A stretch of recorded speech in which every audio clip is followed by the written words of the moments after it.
অন্তর্বর্তী সরকারের ভূমি এবং বেসামরিক বিমান পরিবহন ও পর্যটন মন্ত্রণালয়ের উপদেষ্টা এফ হাসান আরিফ মারা গেছেন। ইন্না লিল্লাহি ওয়া ইন্না ইলাইহি রাজিউন।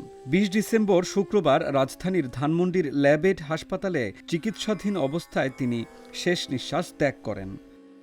বেসামরিক বিমান পরিবহন ও পর্যটন মন্ত্রণালয়ের জনসংযোগ কর্মকর্তা মাহবুবুর রহমান আজকের পত্রিকাকে বিষয়টি নিশ্চিত করেছেন।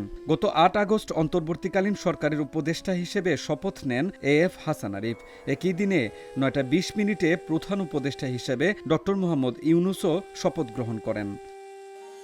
এফ হাসান আরিফ ২০০১ থেকে ২০০৫ সালের ২৮ এপ্রিল পর্যন্ত অ্যাটর্নি জেনারেল হিসেবে দায়িত্ব পালন করেছেন।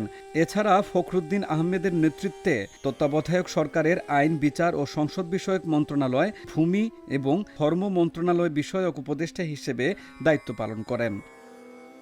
এফ হাসান আরিফ ১৯৪১ সালে কলকাতায় জন্মগ্রহণ করেন। কলকাতার সেন্ট জেভিয়ার্স কলেজ থেকে মাধ্যমিক ও উচ্চ মাধ্যমিক শিক্ষা সম্পন্ন করেন।